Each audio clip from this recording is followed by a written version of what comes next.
I bet you, like most people, were sitting there going, gosh, what I really want for John to do right now is review Dakota North. That is the thing I'm most excited about.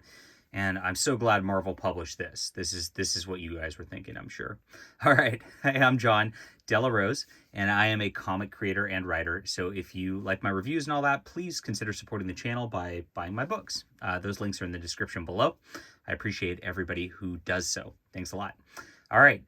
The reason I got this was I've been reading Ed Brubaker's Daredevil run, and Dakota North is an investigator who shows up in that. Now, they actually do have a little of her showing up in that at the end of this, and I actually skipped over reading that because I just read that storyline in Daredevil, which is excellent. But you really should read that entire storyline in Daredevil, which is a lot more than just this. This does highlight her pretty well, but this is excellent. But so I was like, okay, cool. I'd love to check out this character. I didn't even know she was a character before. I thought Brubaker invented her. And so I saw this at my local comic shop. It's basically a complete collection. It's a little smaller than one, about 300 something pages rather than the typical 400 you see in a complete collection.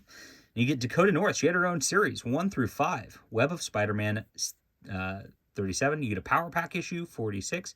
And then you get the Daredevil stuff. And there's a little Marvel Superheroes vignette in here.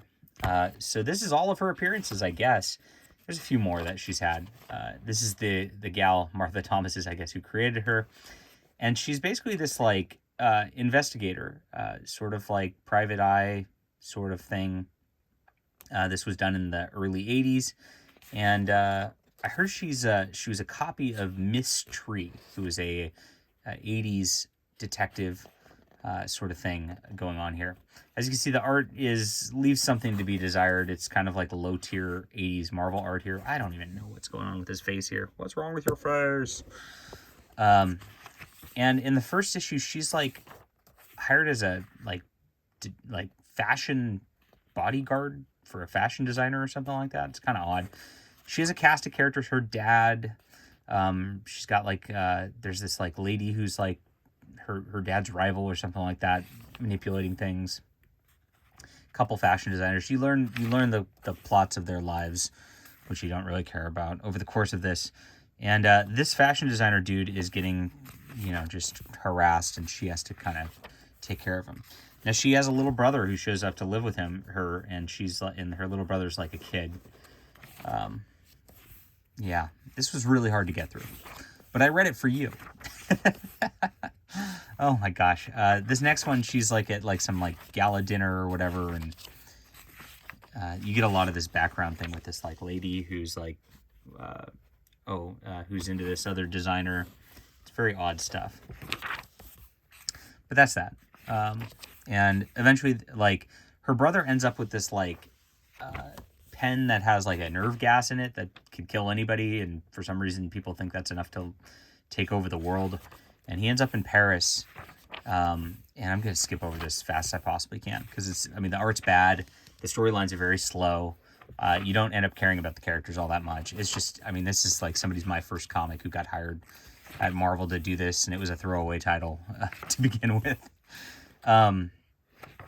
And, like, there's all these people after the pen, Dakota comes after it, and the rest of the series is literally just chasing down her brother across Europe, to get this pen, and it's just not good. But eventually she like gets him, she finishes the job, she, just lazy art all the way around. And the lady who's kind of after her name's Cleo, kind of is with her dad at the end of this. That's kind of set up as a mystery, as a personal thing, because there's a gun in her hand. But then it says there's no next issue. Thank God there's no next issue. But she shows up again in Web of Spider-Man, just for one issue. James Owsley, Steve Geiger on the art, who does a pretty decent job.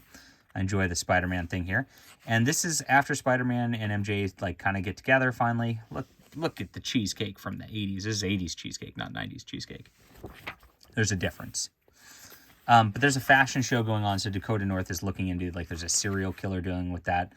Some, like, gamma male guy hires this guy to pretend to be the serial killer so he can try to rescue this, like, model So you think it's that guy who's the killer the whole time, but it turns out to be the model who's friends with MJ the whole time. And she ends up trying to kill MJ at the end. And Spider-Man and Dakota North solve the problem.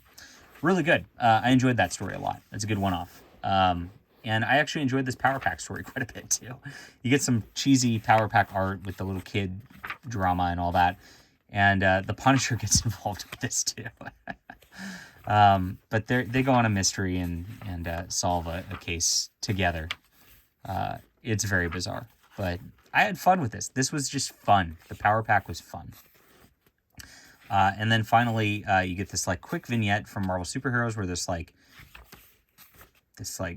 shape changer guy is all rampaging through stuff. It's really a Wasp story. The Wasp is fighting him, and Dakota North just shows up on a couple panels. And the Wasp stops it, and then Dakota North's kind of there at the end, too. And that's it. So this is like 180 pages of Dakota North history before it gets into Daredevil Brubaker, which, like I said, this is 10 out of 10 stuff right here. This is great. I loved this storyline. So if you haven't read this, this is like Dakota North is like joined Daredevil's investigative team.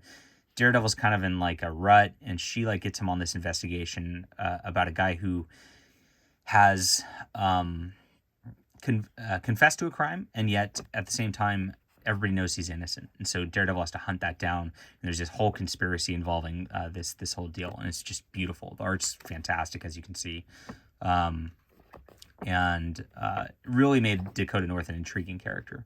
So this is 10 out of 10 stuff right here.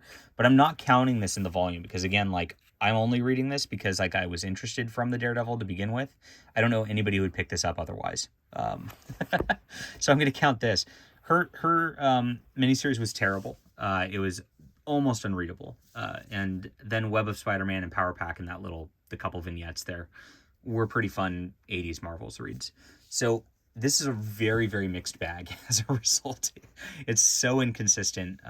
You don't get much out of it. And really the character is not interesting at all until Brubaker made her interesting, is what my conclusion was. So overall, I will call this like a 4.5 out of 10. This is bargain bin stuff. And I am not really glad I read it. That's all. Hit that like and subscribe button. We'll be back soon.